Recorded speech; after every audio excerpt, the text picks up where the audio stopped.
Athearn Trains, previously known as Athearn Trains in Miniature, is best known for its blue box line of kit locomotives that required minimal assembly and were very easy to understand and maintain. They really helped the hobby out in many ways. In sharp contrast to kits of the day, which would have required the locomotive to be assembled piece by piece, these kits came ready to run, although they didn't have all their detail parts applied. Working on them is very rewarding. When these kits were introduced sometime in the late 60s, early 70s, they revolutionized the concept of a train kit. In addition to the fact that they were manufactured with high quality and they performed very well, they were also very moderately priced. One could easily get a hold of this kit for, at the time, somewhere under $20. Of course, this was back in the 70s, but even into the 90s, you could still get hold of one of these kits for around $35, and while you would have to assemble certain railings, etc., it was pretty much the biggest bang for the buck you could possibly get in terms of a model railroad locomotive. Mechanics, while very sturdy and durable, were also very easy to understand, as seen by these HO PA frames we're seeing here, made by Athearn. The frame itself acts as a negative grounding source, while the connecting rod on the top contacts the two trucks. What essentially we have here is a wireless electrical system requiring no solder to take care of.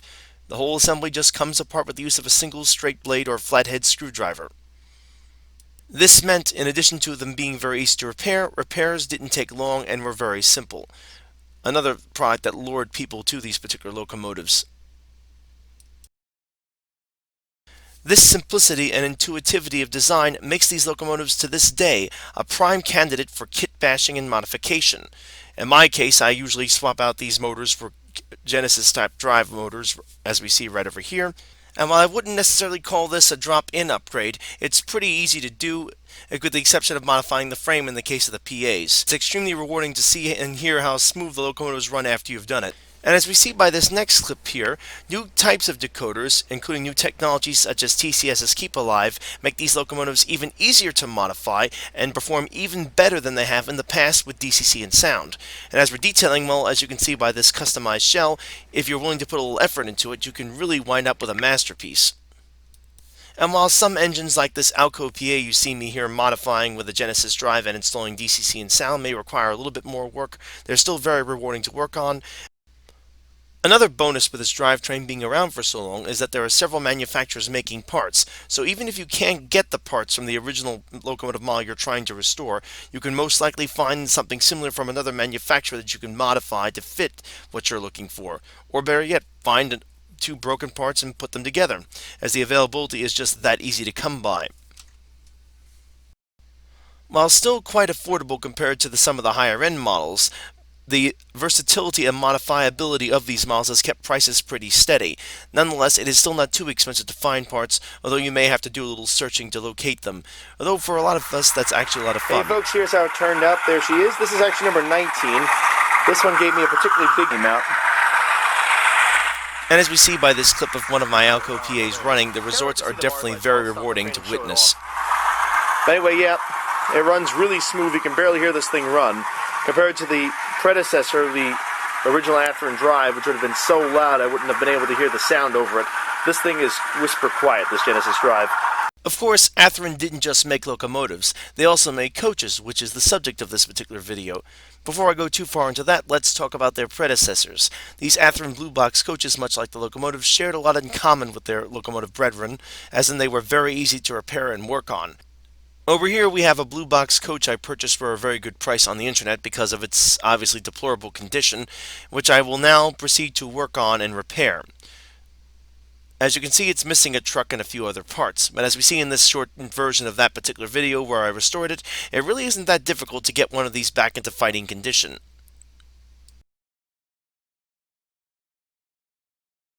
All we need is a set of new off-the-shelf trucks still made to this day for the Blue Box models, even though they are long since discontinued, and some screws as well as a Phillips head screwdriver, or in this case a flathead, as this is one of the older models utilizing a different type of screw to secure them.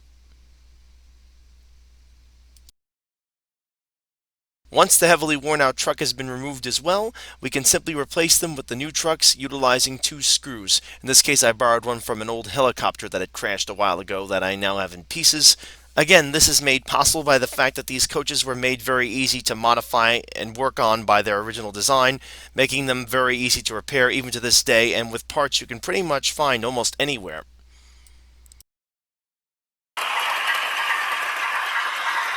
Up and around the tight bend. Again, it's very rewarding to repair and or modify, as I did in the case with these coaches, and then watch them run for the first time around your layout, not derailing but performing flawlessly, and for far less than the price of what a modern coach would cost, and to be left with a sense of comfort and accomplishment knowing that you can repair it should it break again on you, or should you buy another model that needs the same sort of repair. Unfortunately, as they say, that was then, this is now. In 2009, Athearn canceled the production of the blue box kits, claiming that the ready-to-run kits were now selling much better and were much higher quality replacements. Yeah, right. The new ready-to-run versions of these coaches may have looked just like their old ones, but beauty is only skin deep. They featured cheap plastic couplers with lacking the KD coupler-style springs and plastic wheels. While these could be upgraded, basically they needed the same sort of care and attention you would give an old blue box coach. I wish I could say this was the only issue that ever came up in the ready-to-run line that replaced the blue box line, but unfortunately, no. This was just the tip of the iceberg. I had been out of the hobby for a good 4 years until I finally had had enough of my train sitting around, and having started riding the train back and forth to school, I began to have the itching to get back into it. And so, of course, I wanted to buy new locomotives eventually. One of them became the RS3. I bought a few other sisters to this unit, thinking the quality would be just as good as the blue boxes, if not better. Oh boy, was I wrong. While I could understand a few loose detail parts, like the railings that seemed to fall off these engines by simply looking at them the wrong way, much like you see on this unit, quality control problems extended to major components such as the trucks not being even properly attached or broken off completely in transit, drive shafts being bent or broken, motors not being properly attached, drive wheel sets that were broken or misaligned out of the package and had to be replaced or repaired. The list goes on and on and on. One is probably wondering, how did the mighty fall in this case? Paraphrasing the famous phrase. Well, it's really quite simple. In 2004, Athearn was taken over by Horizon Hobbies. As I mentioned before, the blue boxes had stopped production in 2009, and all remaining U.S. manufacture was shipped overseas to Chinese suppliers. Now, while manufacturing in China isn't necessarily a bad thing, it has to be done responsibly. That is to say that the companies need to be very careful to ride the subsidiaries to make sure the quality is up to par, and that did not happen. And even if you were lucky not to have any flaws out of the box, they would soon appear, like this particular RS3. As you can see, the wires have come disconnected several times on this engine, and I've had to resolder it several times over. If you're wondering where this engine is now, well, it's been scrapped. I'd had enough of fixing it, as I found I spent more of my time repairing these engines than I actually did running them. And there were other issues that continued to crop up once these engines got some mileage on them, and not much. We're talking a few hours. Most notably, the drive wheel sets for the locomotives.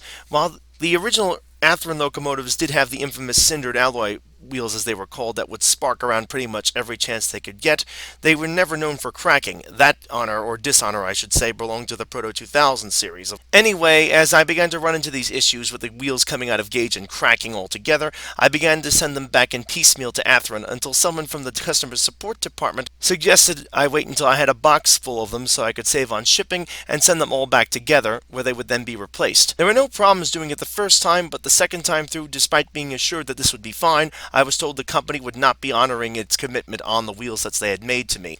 The last straw came when I bought a GP60M off the shelf of a model railroad shop I'd been dealing with for years, and it arrived out of the box with some broken gear wheel sets. I was promptly informed by the Athearn representative that they would not replace the wheel sets, but they would provide me with gear sets. I would essentially then have to mount the gears to the wheels myself, essentially correcting their mistake for them. I'd had enough by this point of the one-fingered customer support policy the company seemed to have embraced, and vowed never to deal with Athearn ever again. And so you're probably wondering what the hell I was thinking when I bought this and a few other coaches from Athearn. To be honest, I was desperate. Getting a train around the mountain is tricky enough on my railroad, not to mention the reverse moves required when I backed trains in and out of my stations due to the way my model railroad was designed. This seemed to be the only game in town, and so I decided to give it a try. As we can see by the packaging, it isn't anything fancy. It's the standard ready-to-run boxing, nothing fancy here, just plastic, a box, very vibrant colors, but that's about it. The security for the item is also very limited, just a plastic shell, and there are very bare-bones instructions, which pretty much describes the entire experience in unboxing this coach in itself.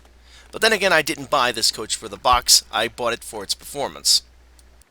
Now, as they say, let's get to the meat and potatoes and get this locomotive out of the cocoon and see what it really looks like. And I have to say, much like the New York Central, I was pretty blown away by how nicely the paint was done on this unit.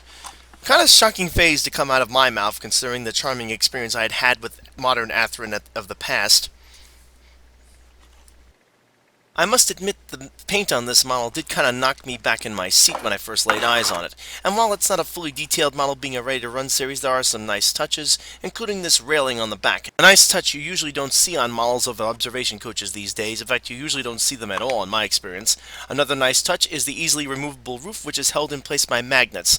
As we can see inside, yet again, there are no details whatsoever, but I'm sure some third-party manufacturer, or perhaps Athearn themselves, will release the detail kit for this particular coach, or type of coach I should say, sometime in the near future. The roof features those round vents that allow the air to travel through in real life for the passenger cars to keep the passengers somewhat, shall we say, supplied with oxygen, as again, these coaches predate air conditioning. Another nice little touch for this lower end model is the fact that there's a nice amount of underbody detail here. While I certainly wouldn't compare this or claim that this was anywhere near Rapido's extensive detailing on their undersides of their coaches, it's a nice little touch, especially considering that this is a ready-to-run model. Now you're probably wondering at this point, I must have better coaches I could get that would work just as well. Well, let's take a look at one. This is a Concours coach. Quite expensive back in the day. They cost almost $100 a piece. Not a set, a piece per coach. It's lighted, well weighted, has metal wheels, and of course knuckle couplers. And so you're probably thinking, wow, that coach must hold the rails beautifully. What would you need a model like an Athearn coach for? Well, the fact is, these really are pretty bad, if I'm honest, in terms of their ability to hold the rails. If you don't believe me let the coaches demonstrate. Let's throttle number 218 up and take these for a spin and see exactly what I'm talking about. No trouble so far. Looking good. Maybe I was wrong on these. Maybe they are okay.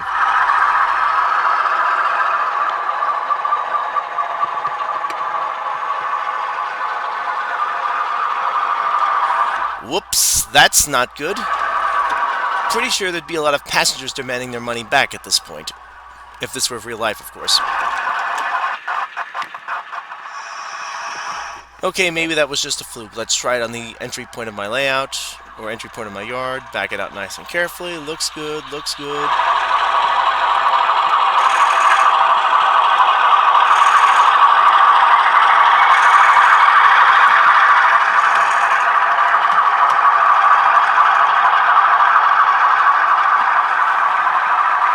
Here we go again. It's off the track.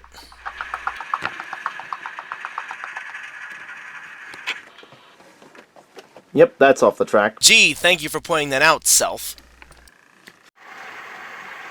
Well, maybe it's better at climbing mountains. Here we are, coming right under the tunnel, moving up, and...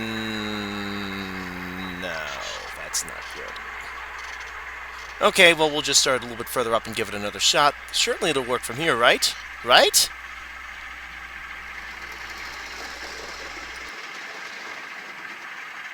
If you haven't guessed already, wrong. So the conclusion we can draw from these epic coaches, in addition to their epic prices, is that they are good at, well, epically failing. But why is that? To understand, we need to actually look at, of all things, the couplers. While these coaches do have the heavy metal wheels with big flanges on them, their couplers are in fact body mounted, not truck mounted. And while this is supposed to be generally good for most situations of tight turns, it doesn't cover all the situations. And in this case, considering the length, it adds more of a problem. As we can see here, when each coach turns in a different direction at the same time, the torque multiplies against the couplers very strongly, causing them to disconnect. This will also 9 out of 10 times cause the trucks to jump the tracks, as all the forces are getting translated down on them, as the couplers are unable to pivot enough to handle the stress themselves. One might note that I famously have pointed out my smaller coaches and freight cars have no trouble with those turns. Well, there's a good reason for it. Because the trucks and the cars are physically smaller, there is less radius and or turning diameter required for these cars to make the turn. It puts a noticeably less amount of stress on both the wheels and the couplers, allowing them to easily negotiate the curves without any kind of apparatus put in to allow the coupler to flex back and forth. As we see on this next clip, which is filmed on 18-inch Bachmann Easy Track, the couplers are being forced apart to the point where they almost disengage due to the radius of the coaches. As we see in this next clip on the same stretch of track with the two smaller cars, the couplers are much better engaged as there is less distance between them in the curve. Interestingly enough, Athearn actually is ready for this problem. They utilized a method that had been used by Reversi before. As we can see here, the coupler of course can move back and forth. However, we also see that the coupler box can pivot back and forth. This simple device ensures that the couplers will stay better engaged on tight turns and will also be able to negotiate backing out of tight sidings without derailing, as the force is being translated on the coupler, not the wheel sets themselves, and therefore the coach is not being forced to jump the track. Admittedly, while it's not the only feature, the heavy metal wheels on this set don't exactly hurt this either, but I would like to point them out as they do play a big role in all of this. And we can see the results of what seems to be a gimmick in the next shot. Right here, it looks like they're just in bad shape. However, when I apply torque to the two cars, the couplers immediately straighten out and hold in a steady position. This is the secret sauce that makes these coaches work so well. For those of you who think I don't know what I'm talking about, well, let me let the coaches show you. As they say, seeing is believing.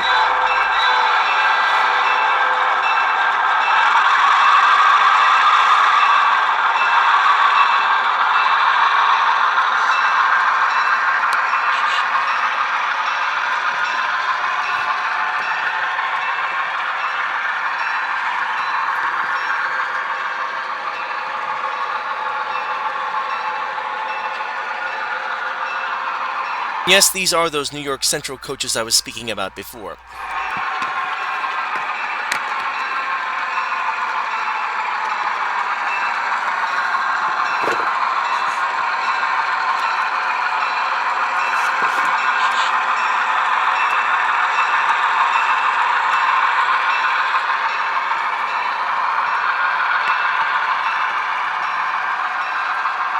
No problems whatsoever. And what about my mountain division? Do these coaches stay coupled going up the mountain? Well, let's see.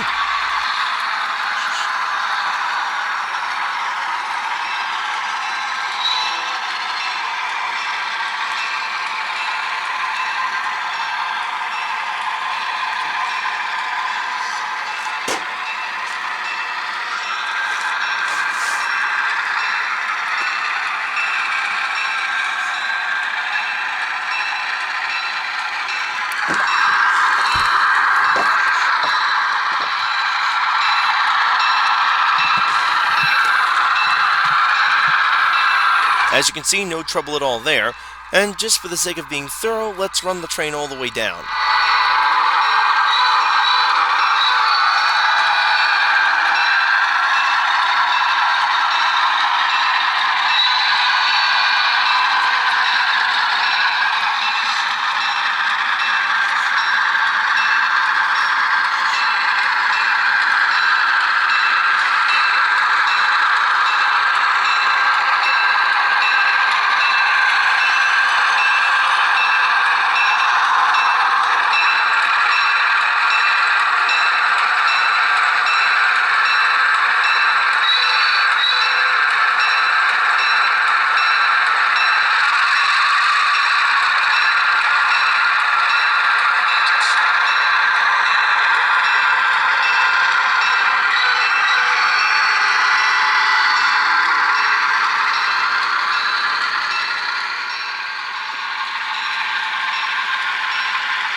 And so, as we see, this double pivot coupler has solved all of the issues I was having with the Concours coaches. But let's throw one last test at these coaches backing out of my Midville yard, which also has a passenger service. Pickup move is required as there is only one direct way for passenger cars to access it, which is this particular line here.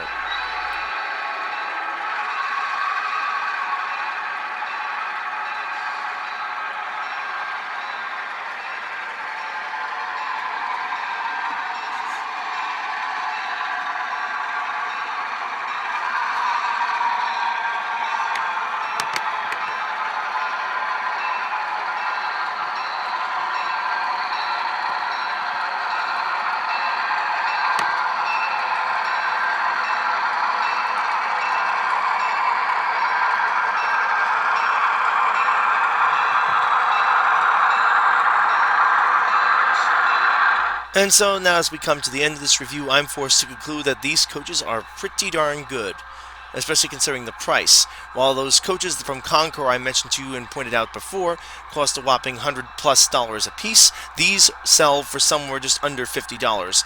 And so I must say, shock of all shockers, if you're looking for a good quality pair of coaches for a decent price, the Athearn Ready to Run Arched Roof coaches are definitely the way to go, and I still can't believe I'm actually saying that. And that'll do it for this video. Take care, everyone. And again, if you liked the video, like it with a thumbs up or give it a thumbs down if you didn't, and please subscribe to the channel. And as always, keep the metal side down.